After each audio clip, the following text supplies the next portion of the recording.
जय हिंद दोस्तों। आज हम लोग फिर से एक बार आ चुके हैं बहुत ही अच्छे अच्छे क्वेश्चन को लेकर के। कल के मुताबिक आज क्वेश्चन के लेवल काफ़ी ज़्यादा ही बेहतर है। आप लोग को देखकर बहुत ही अच्छा लगेगा और पहले खुद से बनाने का कोशिश कीजिएगा और देखिएगा कि कितना आप सही कर पाते हैं। तो आइए शुरू करते हैं। यदि आप नए नए जुड़ रहे हैं तो चैनल को प्लीज़ सब्सक्राइब कर दें, मुझे सपोर्ट करें क्योंकि मैं अभी नया हूँ इस पर। आपको कंटेंट बहुत ही अच्छी तरह से मिलेगा। तो पहला क्वेश्चन है, इंटरपोलर कौन थे? इंटरपोलर कौन थे? तो इसका आंसर हो जाएगा सी नंबर। एशिया में मुक्त व्यापार करने वाले अंग्रेज व्यापारी को ही हम लोग इंटरपोलर बोलते थे। आगे दूसरा दूसरा नंबर क्वेश्चन है, किन चीज़ों का निर्यात ईस्ट इंडिया कंपनी करती थी? तो आपके ऑप्शन इस तरह के हैं। तो ए सूती कपड़ा, मील, कच्चा रेशम, कॉफ़ी। तो इसमें बताना है आप लोगों को कि किसका करते थे। तो इनमें से सब अच्छी तीन का करते थे। सूती कपड़ा का करते थे, नील का करते थे और कच्चा रेशम का करते थे। तो इसका आंसर ए हो जाएगा, यानी कि एक, दो और तीन। आगे है क्वेश्चन नंबर 3 है, इसमें मैच करने के लिए है। मैच करने के लिए आप लोग को पता चल रहा होगा कि मतलब कि इधर जो है, जो यूरोपी वासी आए थे और इधर भारत में किस पे कब्जा किए थे वो दिया हुआ है। तो हम लोग को देखना है कि कौन किस पे कब्जा किया था। तो डच डच जो है, यहाँ से मैं कर देता हूँ। डच लोग जो है डचों ने सबसे पहले किया था कब्जा। किस पे किया था डचों ने? तो डचों ने किया था चीनसूरा पे कब्जा किया था। डचों ने चीनसूरा पे कब्जा किया था और इंग्लिश यानी कि अंग्रेज़ लोग जो थे, अंग्रेज़ लोगों ने हुगली पे कब्जा किया था। और आगे सी नंबर में पुर्तगीज है। तो पुर्तगीज ने कहाँ कब्जा किया था? तो पुर्तगीज जो है गोवा में कब्जा किया था। अब फ्रेंच जो बाकी बच गया डी, तो डी का पोंडुचेरी हो जाएगा, यानी कि 2 नंबर। तो आप लोग देख सकते हैं कि कौन सा होगा। तो डच सिंचूरा हो जाएगा। तो इस हिसाब से इसका आंसर सी हो जाएगा, यानी कि सी नंबर हो जाएगा। एक के 4, दो के 3, 3 का 1 और 4 का 2 नंबर हो जाएगा। तो आप लोग देखिएगा अच्छा से और अच्छा लगे तो लाइक कीजिएगा। अगले नंबर क्वेश्चन नंबर 4 है, बीजापुर के शासक से गोवा को छीनने वाला प्रथम यूरोपीय कौन था? तो बीजापुर से गोवा को छीनने वाला प्रथम यूरोपीय कौन था? तो वो था अल्बुकर्क। अल्बुकर्क ही जो था बीजापुर के शासक से पहली बार गोवा छीना था। परिवर्ती 17वीं एवं प्रारंभिक 18वीं शताब्दियों में इंडोनेशियाई द्वीप समूह में भारतीय अफीम के निर्यात पर किसका प्रभुत्व था? किसका मतलब कि कब्जा था एक तरह से। तो इसका हम बोल सकते थे कि 17वीं शताब्दी के 18वीं शताब्दी के प्रारंभिक में डच ईस्ट इंडिया कंपनी का उस पर था। डच ईस्ट इंडिया कंपनी का था। यहाँ पे देखिए मैं हाईलाइटेड कर देता हूँ। डच ईस्ट इंडिया कंपनी का प्रभुत्व था। उस समय अफीम का खेती सबसे ज़्यादा जो निर्यात किया जाता था, तो डचों का प्रभुत्व था इस पे। आगे देखते हैं, कौन सा बंदरगाह काली मिर्च निर्यात के लिए प्रसिद्ध था? तो कौन सा बंदरगाह हो जाएगा दोस्तों? आप लोग भी पहले एक बार खुद के मन में आंसर दे दीजिएगा, उसके बाद देखिएगा कितना सही हो पाता है। तो इसका आंसर हो जाएगा कालीकट। कालीकट जो है काली मिर्च निर्यात के लिए काफ़ी प्रसिद्ध था। और भी चैप्टर्स के क्वेश्चन हैं, हिस्ट्री, ज्योग्राफी, पॉलिटी, साइंस पूरी तरह से है, लेकिन मैं इसमें थोड़ा सा साइंस हिस्ट्री का क्वेश्चन थोड़ा ज़्यादा रखा हूँ और देखिएगा आप लोग कितना बना पाते हैं। आगे क्वेश्चन है क्वेश्चन नंबर 7, भारत के पश्चिमी तट के निम्न में किस स्थल पर इंग्लिश फैक्ट्री थी? तो इंग्लिश फैक्ट्री किस पे थी? तो इसका ऑप्शन नंबर 2 हो जाएगा, तेली चेरी। ये सब क्वेश्चन काफ़ी हाई लेवल का हो जाता है, तो आप लोग देखिएगा कितना कर पाते हैं। क्वेश्चन नंबर 8, किस यूरोपीय व्यापारी कंपनी ने पर्यवेक्षक में कासिम बाजार नगर ने 17वीं शताब्दी में सर्वाधिक मात्रा में रेशमी तागे का उत्पादन किया था? तो रेशमी तागे का उत्पादन किया था, रेशमी तागे का उत्पादन किया था। तो इसका आंसर हो जाएगा दोस्तों सी नंबर हो जाएगा, यानी कि डच ने। आगे है, भारत आने वाला प्रथम अंग्रेजी जहाज का नाम क्या था? तो भारत आने वाला प्रथम अंग्रेजी जहाज का नाम क्या था? Red dragon. Red dragon Bharat आने वाला प्रथम जहाज था, जिसे हेक्टर मुनरो आया था। आगे 10 नंबर क्वेश्चन है, औरंगजेब की मृत्यु के उपरांत उसका कौन सा पुत्र सिंहासन रूढ़ हुआ? तो औरंगजेब की मृत्यु 1707 में हुआ था, तो उसके मृत्यु के बाद उसके मुग़ल सत्ता पे कौन अपना कब्जा किया था? तो मोहम्मद मुअज्जम। मोहम्मद मुअज्जम को ही जो हम लोग बहादुर शाह प्रथम के नाम से जानते हैं, उसी का बचपन में मोहम्मद मुअज्जम नाम था, जो कि मुअज्जम जो है बहादुर शाह प्रथम के नाम से औरंगजेब के बाद गद्दी पर बैठा था। आगे क्वेश्चन 11 नंबर है, अधोलिखित में से सत्य कथन बताइए। तो ऑप्शन नंबर 1 है, औरंगजेब की मृत्यु 3 मार्च 1707 को आजम अहमदनगर में हुआ था। क्या यह सही है? तो जी हाँ दोस्तों, ये बिल्कुल ही सही कथन है। और अगला है, मोहम्मद मुअज्जम अपने पिता की मृत्यु के समय अफ़गानिस्तान में जमरूद नामक स्थल पर था। तो जी दोस्तों, ये भी बिल्कुल सही है। सी नंबर है, कामबख्श औरंगजेब की मृत्यु के समय बीजापुर की सूबेदार था। तो ये भी बिल्कुल ही सही है। तो इस तरह से आपका ऑप्शंस इसमें से उपयुक्त सभी सही हो जाएगा। तो ये सब क्वेश्चन आजकल का ट्रेंडिंग क्वेश्चन सारे एग्जाम्स में चल रहे हैं। हम लोग देख सकते हैं कि इसी टाइप का क्वेश्चन आजकल आता है। हम लोग पढ़ के जाते हैं कुछ और, आ जाता है एग्ज़ाम में कुछ और। तो इस तरह का प्रैक्टिस रहेगा तो शायद हम लोग कुछ अच्छा कर पाएंगे। तो आगे 12 नंबर क्वेश्चन देखिएगा, मुग़ल साम्राज्य के पतन का प्रमुख कारण क्या था? तो मुग़ल साम्राज्य का पतन का प्रमुख कारण था अयोग्य उत्तराधिकारी। मुग़ल साम्राज्य का पतन कब से स्टार्ट हो गया था? तो औरंगजेब की मृत्यु 1707 के बाद से ही मुग़ल पतन का आरंभ शुरू हो गया। तो उसका प्रमुख कारण जो है अयोग्य उत्तराधिकारी था, यानी कि उत्तराधिकारी उसका शासन करने लायक नहीं था। आगे 13 नंबर क्वेश्चन देखिएगा, किसके मतानुसार मुग़ल साम्राज्य के पतन का प्रमुख कारण सैन्य का दस्ता था? मतलब बहुत सारा जो इतिहासकार था, सब ने अपना अपना दिया था कि मुग़ल जो है पतन के कारण क्या कारण था। तो विलियम ऑरविन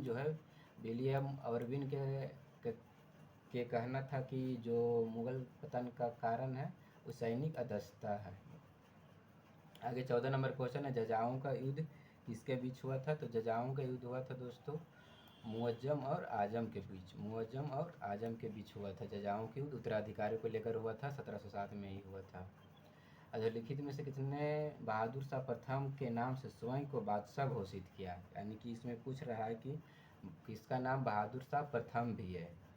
तो हम लोग देखेंगे शाह आलम प्रथम। जो शाह आलम प्रथम है उसका नाम बहादुर शाह प्रथम के नाम से भी उसी को जानते हैं हम लोग। ठीक है दोस्तों, आगे देखिएगा क्वेश्चन नंबर 16, बहादुर शाह प्रथम ने निम्नलिखित में से कौन सा कार्य नहीं किया? तो इसमें देखना है कि कौन सा कार्य नहीं किया। जजिया का खात्मा हाँ किया था, शाहों की रिहाई किया था, राय दरबार में फिर से होली खेलने की शुरुआत किया था, तो समर्थन नहीं किया था, सती प्रथा का समर्थन नहीं किया था बहादुर शाह प्रथम। तो इसका ऑप्शन नंबर 4 बिल्कुल ही सही हो जाएगा। और भी आगे बहुत ही मॉडरेट टाइप का क्वेश्चन मिलेगा, घबराए नहीं। यदि आप लोग से नहीं बन रहा है तो आगे धैर्य बनाए रखें और देखें, आगे बहुत ही आसान भी क्वेश्चन आने वाला है। तो क्वेश्चन नंबर 17 हम लोग देखते हैं, निम्नलिखित में से किस मुग़ल का उपनाम जफ़र था? यानी कि किसका उपनाम जफ़र भी था? तो बहादुर शाह द्वितीय को हम लोग जफ़र के नाम से भी जानते थे। बहादुर शाह द्वितीय जो था जफ़र के नाम से भी जाना जाता था। अधोलिखित में से किसका वास्तविक नाम अली गौहर था? तो किसका वास्तविक नाम अली गौहर था? तो ये हो जाएगा शाह आलम द्वितीय। शाह आलम द्वितीय को अली गौहर भी कहा जाता था। इसका आंसर नंबर 1 बिल्कुल ही सही हो जाएगा। आगे क्वेश्चन नंबर 19 क्या कहता है, जय सिंह को मिर्ज़ा राजा की उपाधि किसने दिया था? तो जय सिंह को मिर्ज़ा राजा की उपाधि देने वाला जहांदर शाह था। जय सिंह को मिर्ज़ा राजा की उपाधि देने वाला जहांदर शाह था। आगे देखिए, अब हिस्ट्री का क्वेश्चन खत्म हो गया, अब हम लोग देखते हैं ज्योग्राफी में आ गए हम लोग। हिमालय की पर्वत श्रेणियों में जो सम्मिलित नहीं है वह कौन है? यानी कि देखना है कि इसमें से कौन सा हिमालय पर्वत श्रेणी में सम्मिलित नहीं है। तो शिवालिक तो है ही, लघु हिमालय तो है ही, बृहद हिमालय भी है। काराकोरम जो है दोस्तों, काराकोरम ट्रांस में आ जाता है। काराकोरम ट्रांस में आ जाने के कारण हिमालय क्षेत्र में नहीं है। तो इसका सही आंसर ए हो जाएगा, काराकोरम हो जाएगा।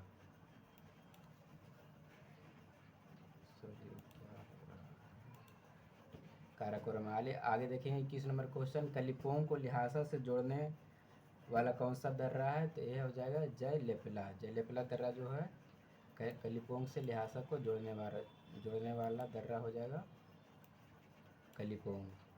आगे देखिएगा, उर्जिल और जोजिला दर्रे किस राज्य में स्थित है? किस राज्य में स्थित है दोस्तों? तो इसी नंबर जम्मू कश्मीर में स्थित है। अब ये सब आप लोग को थोड़ा आसान लग रहा होगा। इसी तरह और भी आगे भी क्वेश्चन है, बने रहिएगा, देखिएगा कितना आप सही कर पाते हैं। हिमालय में सबसे गहन अपरदन क्या है? हिमालय में सबसे गहन अपरदन जो हो जाएगा उस शिवालिक का हो जाएगा। किसका हो जाएगा? शिवालिक उपांत में हिमालय में सबसे गहन अपरदन करता है।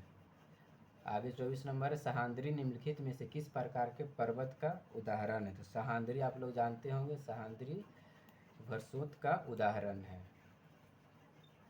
आगे देखिएगा, छोटा नागपुर पठार की सबसे ऊंची पर्वत चोटी कौन है? तो छोटा नागपुर की सबसे ऊंची पर्वत चोटी जो है पारसनाथ है। कुछ पॉलिटी के क्वेश्चन भी अब आ चुका है दोस्तों। जनगण मन भारत के राष्ट्रगान के रूप में कब अपनाया गया था? तो जनगण मन को हम लोग 24 जनवरी 1950 में अपनाए थे। 24 जनवरी 1950 में। संविधान पांडुलेखन समिति के निम्नलिखित में से कौन सा सदस्य नहीं था? यानी जो ड्राफ्ट कमेटी बनाया गया था अंबेडकर के द्वारा, उनमें से कौन सा सदस्य नहीं था? तो इनमें से जेल नेहरू नहीं थे, बाकी सभी थे।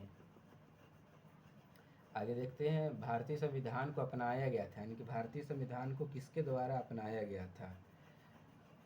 तो इसका सही आंसर हो जाएगा संविधान सभा द्वारा। संविधान सभा द्वारा अपनाया गया था। भारत के संविधान के निर्माण में संविधान सभा को कितना समय लगा था? तो इस संविधान सभा को 2 वर्ष 11 महीना 18 दिन लगे थे। 2 वर्ष 11 महीना और 18 दिन का समय लगा था टोटल संविधान को बनने में।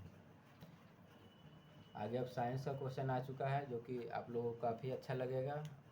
साइंस का क्वेश्चन जो है मैंने बहुत ही एजी टू मॉडरेट ही रखा है, ज़्यादा हाई लेवल के नहीं ले गया।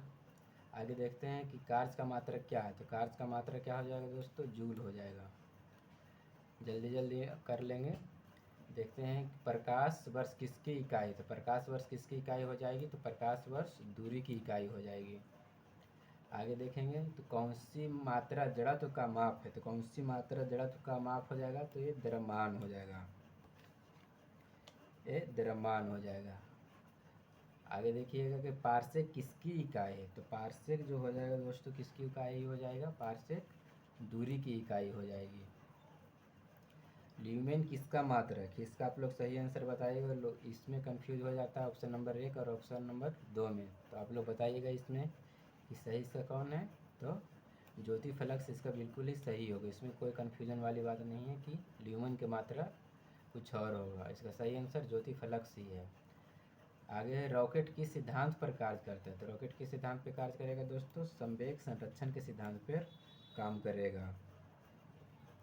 अगला नंबर क्वेश्चन है, गुरुत्वाकर्षण के सार्वभौमिक नियम किसने प्रतिपादन किया था? तो बहुत ही बच्चों वाली क्वेश्चन है। तो न्यूटन जो है गुरुत्वाकर्षण का सार्वभौमिक नियम दिया था। आगे देखते हैं, आधुनिक रसायन विज्ञान का जनक किसे कहा जाता है? तो आधुनिक रसायन विज्ञान के जनक लेवोजियर को कहा जाता है। क्वेश्चन नंबर 38 में है, क्या है? परमाणु नाभिक के अवयव कौन से? यानी कि परमाणु के नाभिक में क्या क्या पाया जाता है? तो प्रोटॉन और न्यूट्रॉन परमाणु के नाभिक में पाया जाता है, और इलेक्ट्रॉन जो रहता है उसके चारों तरफ चक्कर लगाते रहता है। निम्नलिखित में से कौन सा एक तत्व नहीं है? बताना है कि निम्नलिखित में से कौन सा एक तत्व नहीं है। तो धातु, अधातु, उपधातु तत्व है, गैस यहाँ पर कोई सा तत्व नहीं है। इसका सही आंसर सी नंबर हो जाएगा। आगे देखते हैं, जल में आसानी से घुलनशील तत्व कौन सा है? तो जल में आसानी से घुलनशील तत्व जो है वो अमोनिया हो जाएगा। अमोनिया इसका सही आंसर है। पानी के पीने के पानी को शुद्ध करने के लिए निम्नलिखित में से किस गैस का प्रयोग में लाया जाता है? तो जो बैक्टीरिया को मारने के लिए काम आता है, तो उसमें हम लोग क्लोरीन मिला के पानी को शुद्ध कर सकते हैं, और शुद्ध करने के बाद पीने योग्य हो जाता है। चूने के पानी का रासायनिक नाम क्या है? चूने का पानी का रासायनिक नाम यहाँ पर हो जाएगा कैल्शियम हाइड्रोक्साइड। कैल्शियम हाइड्रोक्साइड हो जाएगा। कैल्शियम हाइड्रोक्साइड का जो सूत्र होता है COH के सफिक्स 2 होता है। प्लास्टर ऑफ पेरिस का यहाँ पर रासायनिक सूत्र बताना है, तो प्लास्टर ऑफ पेरिस का रासायनिक सूत्र ये हो जाएगा CaSO4 के H2O हो जाएगा, और CaSO4 के 2H2O जिप्सम का हो जाएगा, और ये तो CaCO3 संगमरमर का, और ये जो है CaOH के सब्स्टिट्यूट कैल्शियम हाइड्रोक्साइड का। आगे देखते हैं जीव विज्ञान शब्द का प्रयोग किसने किया था? जीव विज्ञान शब्द का प्रयोग किया था अरस्तु ने किया था सबसे पहले। कोशिका का पावर हाउस किसे कहा जाता है? कोशिका का पावर हाउस माइटोकॉन्ड्रिया को कहा जाता है। आगे देखते हैं मानव शरीर में क्रोमोसोम की संख्या कितनी होती है? तो मानव शरीर में क्रोमोसोम की संख्या 46 होती है। मनुष्य के शरीर में रक्त का थक्का किस विटामिन के कारण नहीं बनता है? तो इसका आंसर हो जाएगा विटामिन ए, कि मनुष्य के शरीर के अंदर ही जो विटामिन के रहता है तो जमने नहीं देता है। इसका सही आंसर के हो जाएगा। इंसुलिन का उत्पादन शरीर के किस अंग द्वारा किया जाता है? तो इंसुलिन का उत्पादन अग्नाशय के द्वारा किया जाता है। मानव त्वचा को रंग देने वाला वर्णक कौन सा है? तो इसमें से देखेंगे कि मानव को जो त्वचा का रंग प्रदान करता है कौन प्रदान करता है? तो मेलानिन करता है। दोस्तों ये सब कंटेंट तैयार करने में काफ़ी मेहनत लगती है। मेरे पास उस तरह का कोई ख़ास संसाधन भी नहीं है कि आप लोगों को और भी अच्छी तरह से बताएं। इसी तरह से बताने का कोशिश करूँगा, लेकिन मैं डेली लाने की कोशिश करूँगा और भी बेहतरीन कोशिश लाने का कोशिश करूँगा।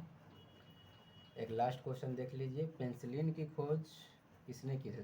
पेंसिलिन की खोज किसने किया था? Alexander Fleming. तो आज के लिए इतना ही रखते हैं दोस्तों, देखते हैं अब कल।